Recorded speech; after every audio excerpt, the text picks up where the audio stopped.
kembali Anda menyaksikan acara mingguan Dunia Kita. Kali ini bersama saya Aryatna Budianto. Dan saya Rifan Dwi Astono, dan kali ini kami membawakannya dari salah satu taman yang ada di kota Washington DC, Amerika Serikat, yaitu McPherson Square. Ya, ini adalah taman publik pemirsa. Betul. Dan McPherson sendiri diangkat dari nama General James McPherson. Betul. Ia adalah seorang prajurit atau pemimpin dari pasukan Union pada masa Perang Sipil. Nah, pasukan Union ini atau negara-negara bagian Union adalah negara-negara bagian yang ingin menghentikan perbudakan ketika itu. Betul sekali. Dan patung dari sosok McPherson sendiri ada di belakang kita nih, di tengah-tengah kita. Ya, betul. Masih berdiri di kota Washington DC, tapi ini tidak demikian halnya dengan berbagai patung-patung lainnya yang ada di berbagai wilayah di Amerika Serikat yang memang bukan mewakili Union, tapi justru mewakili konfederasi. Ini adalah negara-negara bagian dan disebut pihak yang memang mendukung perbudakan waktu dulu pas sebelum Civil War. Dan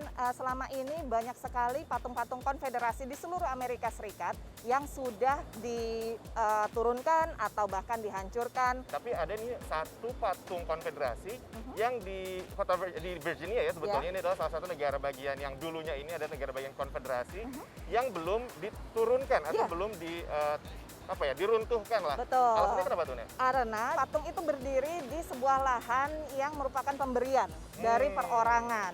Nah, mengenai pro dan kontranya langsung aja kita saksikan liputan berikut.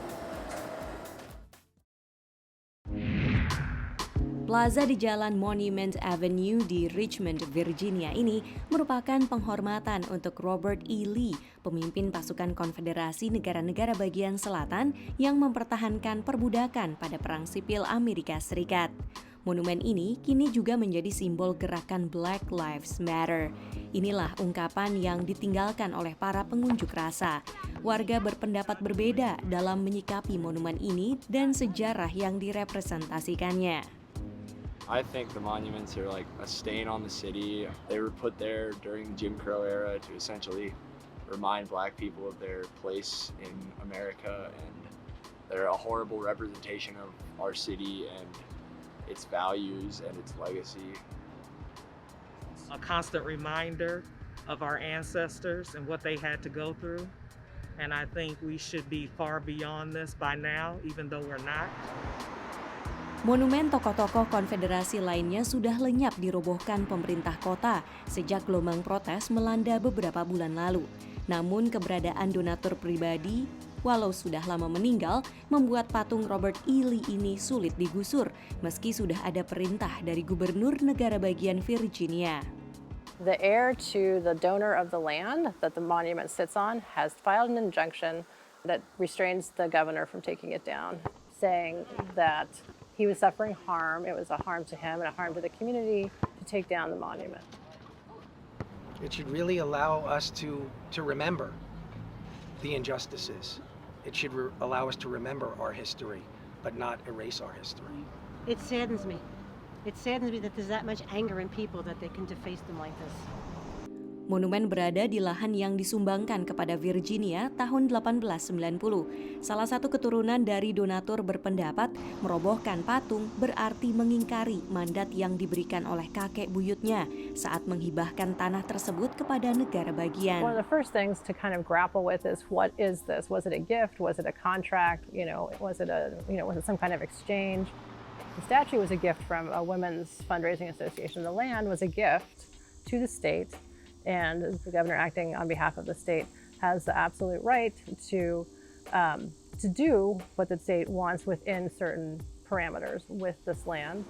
Profesor Allison Tate yakin ada argumen legal untuk mengabaikan keinginan donatur yang sudah wafat tanpa harus mengembalikan lahan kepada ahli waris. Pengadilan bisa memutuskan bahwa lahan harus dikembalikan kepada ahli waris donatur. Jika itu terjadi, Profesor Tate berpendapat Kota Richmond bisa menerapkan hukum eminent domain, di mana pemerintah bisa mengambil alih properti pribadi untuk kepentingan publik dan mempertahankan kepemilikan lahan dengan memberikan kompensasi berupa uang kepada ahli waris. Sementara itu, warga masih terbelah soal patung itu sendiri. Honestly, if you love history like I love history, the monument should stay. Like, and a sacred place where Confederate history and that history, because everybody has history. Big museum of Confederate, that wouldn't be no problem. Nobody will have a problem with going to see. I would go see a Confederate because it's history. Nasib patung Robert E. Lee yang kontroversial ini masih diperdebatkan dan tampaknya perjalanan menuju sebuah putusan masih akan panjang. Dari Richmond, Virginia, VOA. Isu soal konfederasi dan isu Black Lives Matter untuk Ya. mengakhiri yang namanya rasisme sistemik di Amerika Serikat ini memang Ya. menjadi salah satu isu hangat dan mungkin akan menjadi salah satu faktor penentu juga nanti Ya. untuk pelaksanaan Pilpres Amerika Ya, Serikat menjadi November salah satu nanti. pertimbangan bagi warga Ya. untuk menentukan siapa nih kira-kira kandidat presiden yang akan dia pilih. Ya. Betul sekali. Nah, ngomongin soal Pilpres nih, kita Ya. punya satu pemirsa dunia kita yang juga punya pertanyaan terkait dengan Pilpres. Ya. Nah, kita bakal nyapa Agita yang Halo, ada di Madiun. apa kabar?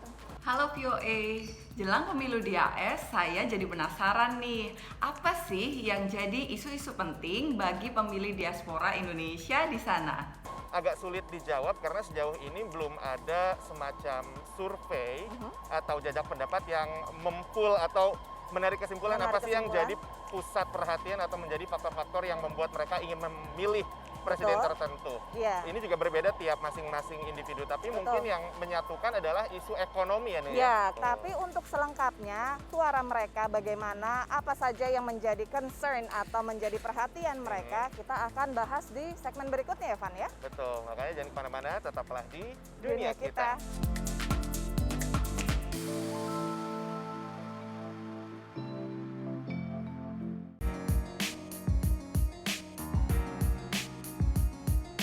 Pemirsa, Anda masih menyaksikan Dunia Kita produksi VOA, Rifan dan saya masih berada di McPherson Square. Yes. Ini merupakan salah satu taman publik yang menjadi tempat orang-orang berkumpul ketika mereka melakukan unjuk rasa dan lain sebagainya. Betul. Karena letaknya tidak jauh dari Gedung Putih, pemirsa, hanya 1 blok dari Gedung Putih. Betul sekali, dan tadi seperti yang kita janjikan di segmen sebelumnya, kali ini kita pengen mencari tahu seperti apa sih pendapat diaspora Indonesia di Amerika Serikat yang memiliki hak pilih dalam election mendatang soal para calon presiden yang akan mereka pilih nanti. Ada Presiden Trump dari Partai Republik dan juga Joe Biden. mantan Wapres Joe Biden Mantan dari Partai Wapres. Demokrat. Ini dia ceritanya. Saya SD, SMP, SMA di Biak, dan saya insinyur pengolahan limbah dari ITS. Kemudian saya pindah ke Amerika untuk buka bisnis. Ya, akhirnya saya stuck sampai sekarang di Amerika dan menjadi warga negara Amerika. Dan Boce menggunakan haknya sebagai warga negara Amerika Serikat untuk memilih. Dalam pemilu pendahuluan Partai Demokrat, ia mendukung Michael Bloomberg, pengusaha yang baru masuk bursa capres pada Maret. Sekarang ia mendukung mantan Wapres Joe Biden yang telah resmi dinominasi partai. Saya kira Joe Biden ini bagus dalam membangun jembatan antara Partai Republik dan Demokrat yang saat ini lagi sangat terpecah, dan kita terus juga jembatan antara Amerika dengan dunia saat ini. Yusuf Arifin adalah generasi kedua diaspora Indonesia yang lahir di California. Usianya 19 tahun, dan untuk pertama kalinya, ia menggunakan hak pilihnya dalam pemilu 2020.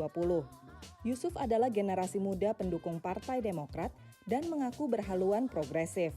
For you to not be politically active and to not have some sort of opinion or stance about our government is kind of turning a blind eye towards injustices that are happening. Dalam pemilu pendahuluan lalu, Yusuf Arifin memilih Bernie Sanders karena ia mendukung jaminan kesehatan universal yang diperjuangkan senator asal Vermont tersebut. Yusuf akan memilih siapapun yang dinominasikan Partai Demokrat untuk melawan Presiden Trump dalam pemilu November nanti. Ada diaspora Indonesia di California yang mendukung calon Partai Demokrat seperti Boce dan Yusuf, tapi ada juga yang mendukung calon Partai Republik. Apapun pilihannya, kata Heri Utomo, tokoh diaspora Indonesia, partisipasi politik diaspora Indonesia, baik sebagai pemilih maupun kandidat, akan bermanfaat juga bagi Indonesia. Nah, kalau kita berpartisipasi di sana, maka bukan aja nama kita aja, nama Indonesia akan mengemuka. Kemudian kita juga bisa membantu Indonesia lebih baik lagi, menghubungkan bilateral relationship ini jauh lebih baik lagi kalau kita juga berpartisipasi.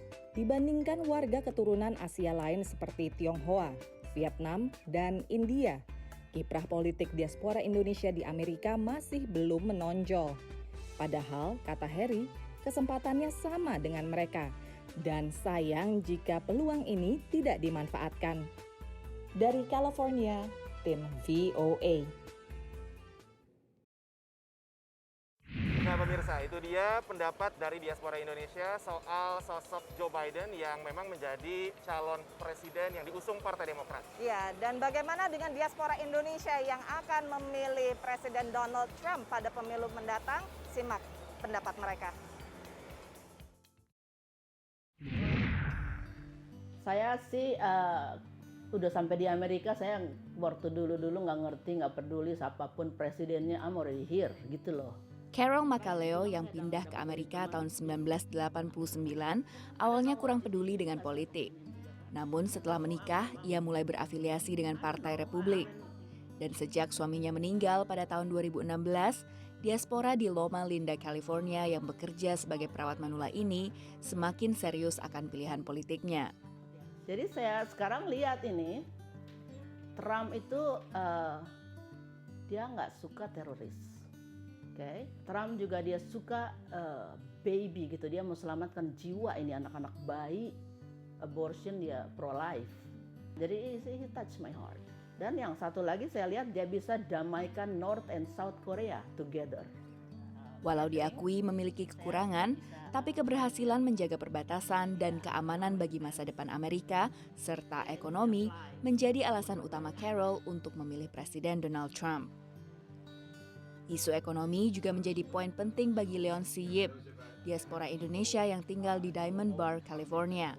Pengusaha ekspor-impor dari Tiongkok asal Jakarta ini menetap di Amerika sejak tahun 2000. Kenapa saya lebih suka dengan presiden yang sekarang ini, Presiden Trump? Karena memang dari dulu saya pernah baca bukunya gitu.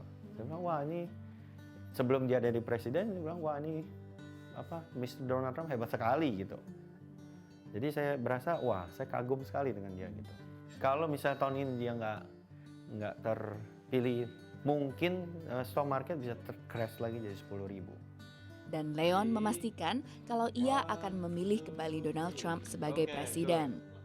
Namun, walau sama-sama menjalani profesi sebagai pengusaha, Butch Shelley, pengusaha impor ikan hias di Alhambra, California, tidak melihat ekonomi sebagai kekuatan Trump. Apakah yang baik dari Trump? Yes. Mungkin dalam segi ekonomi saya sendiri tidak merasa terlalu banyak perbedaan kalau saya, ya. Tapi kata orang segi ekonomi lebih bagus, ya. Bagi saya pribadi, it is okay to be either way. Silakan mau ke Demokrat, mau ke Republican, asal barangkali kita aktif yang betul, sehingga nilai-nilai demokrasi seperti yang diinginkan oleh pendiri bangsa ini itu terpenuhi. Dan tentunya menggunakan hak pilih dengan sebaik-baiknya. Even though hasilnya menang atau kalah, it doesn't matter. Yang penting kita udah mengeluarkan suara kita. Itulah risiko demokrasi. Kita suka atau tidak suka, tapi kalau pemenangnya telah terpilih, kita harus support penuh. Dari California, tim VOA. Dalam politik Amerika Serikat, ada istilah red atau blue states, negara bagian merah atau biru. Di negara-negara bagian merah, mayoritas memilih kandidat Partai Republik. Di negara-negara bagian biru, Partai Demokrat. Jaringan stasiun TV Amerika berperan memberi predikat tersebut. Saat TV berwarna mulai populer pada tahun 1960-an, 70-an, mereka memakai peta berwarna untuk liputan penghitungan suara pemilu.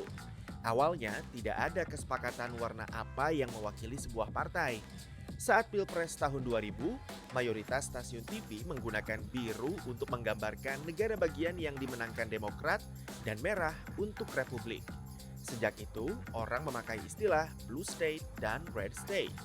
Sedangkan purple state atau negara bagian ungu, dikenal juga sebagai swing state, merupakan negara bagian di mana baik Partai Republik maupun Demokrat tidak mendominasi. Capres dan partai memusatkan perhatian pada negara-negara bagian ini karena bisa menjadi penentu kemenangan.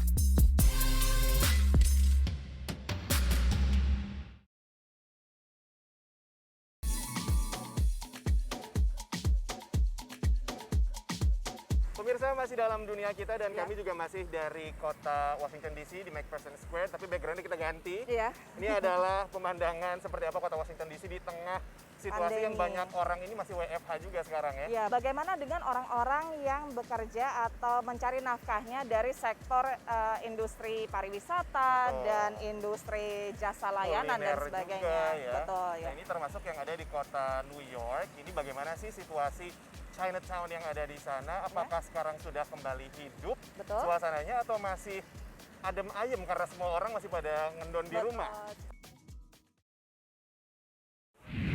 Rosita Lee telah menjalankan restoran Noodle Village di wilayah pecinan kota New York selama 13 tahun. Maret lalu ia menutup restorannya sekitar 3 bulan karena pandemi COVID-19.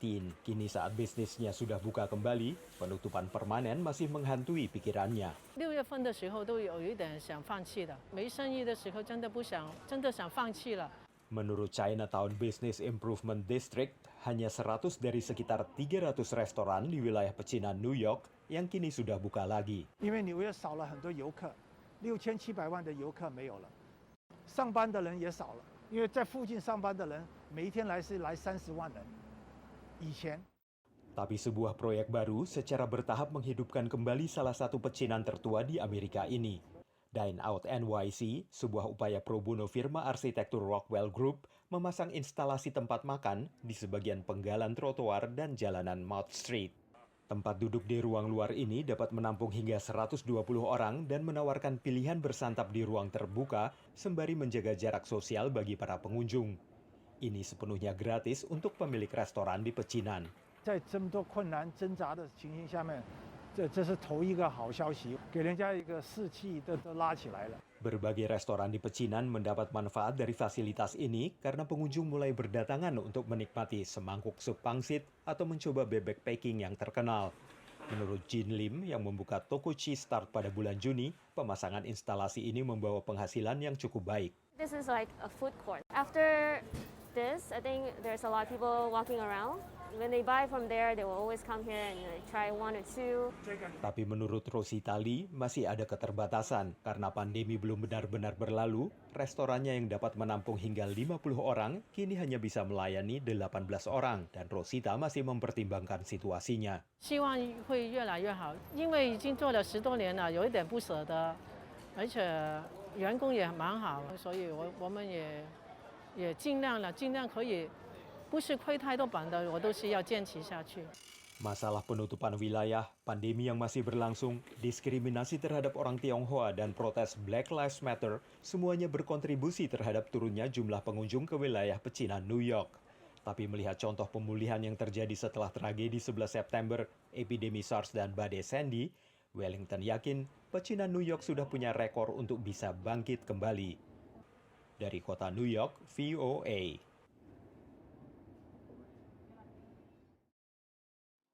Tapi bukan cuma Chinatown di New York aja nih yang terkena dampak pandemi. Betul. Selain seluruh dunia juga terkena pandemi ini, tapi juga khususnya untuk di Indonesia, di Amerika Serikat sendiri, diaspora Indonesia juga terdampak, terutama mereka yang juga bergerak di bidang bisnis kuliner ya.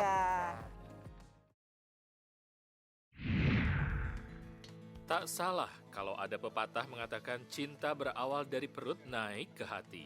Kami pikir salah satu hal untuk bisa memperkenalkan Indonesia adalah dari makanan. Diplomasi gastro menjadi tema seminar daring Kahigama, keluarga alumni hubungan internasional Universitas Gadjah Mada beberapa waktu yang lalu. Menurut Nia Sarinastiti, Ketua Kahigama, nation branding melalui makanan dapat dilakukan oleh masyarakat luas termasuk diaspora Indonesia di Amerika. Tak pelak lagi, kehadiran restoran Indonesia berperan penting. Agar kuliner tradisionalnya dapat diterima di lingkungan masyarakat asing setempat, yaitu dengan menggunakan pendekatan otentik cuisine by name. Namun kurangnya promosi di media konvensional dan media sosial membuat kehadirannya belum terasa. Ditambah dengan pandemi corona yang membuat beberapa restoran Indonesia di Amerika terpaksa gulung tikar. Yono's Restaurant di Albany, New York yang sudah berdiri selama 43 tahun sempat tutup mengikuti aturan pemerintah setempat. Namun, Yono Purnomo, pemilik restoran mewah ini, tak berhenti berupaya memperkenalkan makanan Indonesia. Kita adakan charity, jadi kita tuh membuat acara, membuat makanan untuk orang-orang yang memerlukan. Akhirnya timbullah inisiatif untuk memberi dana. 3 kali seminggu restorannya memasak sekitar 1.000 porsi makanan untuk organisasi nirlaba Feed Albany. Ia juga memberi layanan untuk acara pribadi di rumah para pelanggannya agar roda bisnis terus berputar. Tak hanya restoran mewah yang dapat melakukan diplomasi gastro, tapi juga food truck. Food truck Java Cove milik Andre Masfar sudah 4 tahun menawarkan masakan Indonesia ke warga Washington DC area. Misi saya emang begitu tadinya, mau memperkenalkan ini masakan Indonesia. Saya dari Sumatera Barat, istri dari Solo. Saat pandemi corona merebak, bisnis Andre sempat terhenti. Ia pun menyiasatinya dengan melayani pesanan daring. Java Cove kembali menawarkan makanan dari food truck bekerja sama dengan sebuah gerai gelato. Strategi ini memungkinkan Java Cove terus menjalankan misi diplomasi gastro dan pelanggan dapat menikmati kuliner Indonesia. Dari Washington DC, tim VOA. Pemirsa, tidak terasa sudah 30 menit kami menemani Anda hari ini tentunya dalam dunia kita, tapi jangan khawatir, kami juga akan balik lagi minggu depan. Betul. Dan kalau misalnya Anda ingin melihat lagi liputan-liputan VOA dan juga dunia kita, silakan bisa langsung akses situs kami di www.voaindonesia.com atau kunjungi juga akun YouTube kami di VOA Indonesia. Dan juga Anda bisa menjadi sahabat kami melalui berbagai macam media sosial, antara lain di Twitter @voa_dunia_kita, juga di Instagram @VOA Indonesia, dan juga di Facebook dengan kata kunci VOA Dunia Kita. Dan seperti Agita di Madiun tadi, Anda juga bisa melayangkan pertanyaan. Jangan lupa kirim video langsung ke kami, dan kami akan mencoba menjawabnya dalam episode mendatang Dunia Kita seputar kehidupan di Amerika Serikat maupun pandemi yang melanda Amerika Serikat, pemilu dan lain sebagainya. Yuk langsung kirimkan video Anda. Dari McPherson Square di Washington DC, kami undur diri dulu. Saya Aryatna Budianto. Dari Pandu Yastono. Sampai ketemu lagi minggu depan. Dadah.